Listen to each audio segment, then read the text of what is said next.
আলাইকুম প্রিয় দর্শক। চলুন আপনাদেরকে পাত্রটেক সি বিচ যেটা আছে সেটা আপনাদেরকে একটু হেঁটে দেখাই।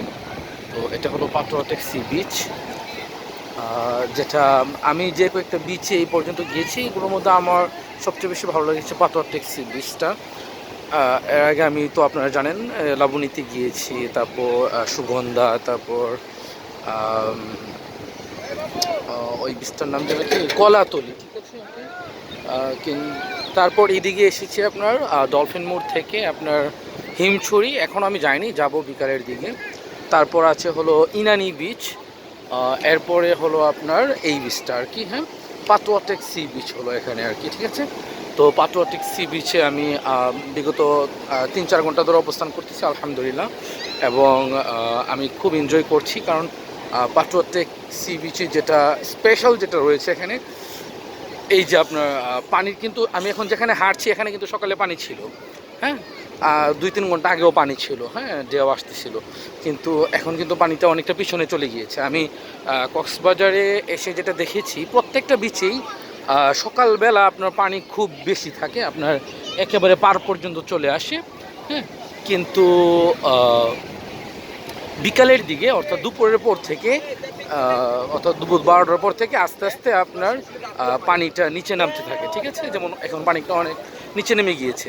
তো পানিটা এখানে নিচে নামলে যেটা সুবিধা, এখানে অনেকগুলো পাথর রয়েছে আপনার, যারা ভিজিটর আছে, ট্রাভেলার্স আছে যারা, তারা এখানে আপনার করে পাথরে উঠে উঠে বিভিন্ন সেলফি নিতে থাকে, নিজেদের মেমোরেবল মোমেন্টগুলো তারা ক্যাপচার করে।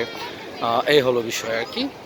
তো আসুন আমি আপনাদেরকে পাত্রটেক সি বিচটা একটু দেখাচ্ছি। পুরোটা তো দেখানো সম্ভব না আসলে, প্রত্যেকটা বিচই অনেক লম্বা হয়, অনেক বড় হয়। স্পেশালি বিচের যেই অংশে মানুষরা অবস্থান করে, সেই অংশটা আমি আপনাদেরকে দেখানোর চেষ্টা করছি। এছাড়া কক্সবাজারের বিচগুলো এত বড়, বা কক্সবাজার সমুদ্র সৈকত পুরোটা এত বড়, এটা এত সহজ নয় যে এটা আপনি খুব দ্রুত শেষ করে ফেলবেন বা একদিনে শেষ করে ফেলবেন, এটা সম্ভবই না, ঠিক আছে। তো যেটা করা যায় সেটা হলো যেখানে মানুষের অবস্থান রয়েছে, বিচের যেই পয়েন্টগুলোতে মানুষের অবস্থান রয়েছে, সেই পয়েন্টগুলো একটু অবলোকন করা যেতে পারে। যেমন এখানে আপনারা খেয়াল করছেন রাস্তার ওপারে কিন্তু বেশ কিছু রেস্টুরেন্ট রয়েছে। এর মধ্যে একটা রেস্টুরেন্ট আমি আজকে একটু চেক আউট করেছি, সেটা হলো কোরাল স্টেশন, হ্যাঁ, পাতুয়াটেক সি বিচে আপনার একটা খুব ভালো মানের রেস্টুরেন্ট, সেটা হলো কোরাল স্টেশন। কোরাল স্টেশনে আপনারা বিভিন্ন আইটেমের ফুড ওইখানে অ্যাভেলেবল আছে, এবং আপনারা খুব এমিউজড হবেন, হ্যাঁ, যদি ওইখানের ওদের যেই মেনুগুলো আছে, ফুড লিস্ট যেগুলো আছে, যে কোনো একটা যদি আপনারা টেস্ট করেন, I am damn sure you love it, হ্যাঁ, 100%। আপনারা যদি যে কোনো একটা ডিশ ওদের আপনারা এই কোনো ট্রাই করেন, আপনারা মনে থাকবে যে না, কক্সবাজারে এসে আপনারা ভালো একটা কিছু খেয়েছেন, ঠিক আছে। আমি 100% শিওর। তো আমার রিকোয়েস্ট থাকবে, বা আমি আপনাদেরকে সাজেস্ট করছি যে আপনারা কক্সবাজার আসলে যদি পাতুয়াটেক সি বিচে আসেন, তাহলে পাতুয়াটেক সি বিচের অপোজিট পাশে রাস্তার কোরাল স্টেশন যে রেস্টুরেন্টটা আছে, আপনারা ওই রেস্টুরেন্টটা ট্রাই করতে পারেন, এবং রেস্টুরেন্টে যে কোনো একটা ফুড, অবশ্য প্রত্যেকটা ফুডই খুব এক্সপেন্সিভ, মিনিমাম আপনার 1500-2000, আর অ্যাকচুয়ালি 2-4 জন মিলে আসলে ওইখানে এটা সুবিধা হয়, কারণ ম্যাক্সিমাম যে মেনুগুলো আছে সেগুলো 1 পারসন করতে পারবেন আর কি, 1 পারসন, কারণ ওইখানে সর্বনিম্ন আপনার 1600, 1800, 2000, 3000 টাকা করে একটা মেনু হয় আর কি, হ্যাঁ, মানে 100 গ্রাম আপনার 300-350 টাকা, বা 400-500 টাকা। তো 100 গ্রাম করে তো সেল হয় না, 500 গ্রাম বা 800 গ্রাম করে সেল হয়। ও সেই জন্য 4-5 জন হলে সুবিধা হয়, একজন হলে হ্যাঁ, যদি আপনি ওয়েলথি হয়ে থাকেন, আপনার এনাফ পরিমাণ মানি থেকে থাকে, সেক্ষেত্রে নো প্রবলেম, আপনি এটা ভ্যারি করতে পারবেন। ওকে, ওকে, দ্যাটস দ্য পাতুয়াটেক sea beach. I am almost end point. I'm almost at the end point. Okay. আমি যেটা আপনাদেরকে আগেই বলেছি, প্রত্যেকটা বিচই আপনার খুব বড়, এটা হেঁটে শেষ করা সম্ভব না।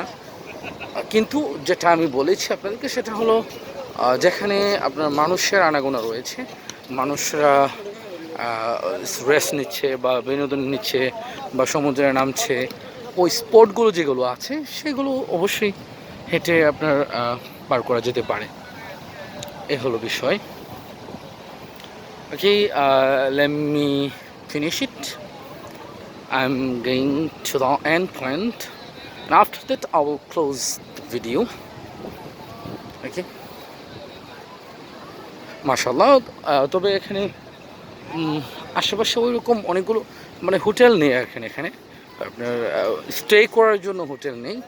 আপনি রেস্টুরেন্ট আছে বা খাওয়া দাওয়ার হোটেল রয়েছে, স্টে করার জন্য হোটেল নেই।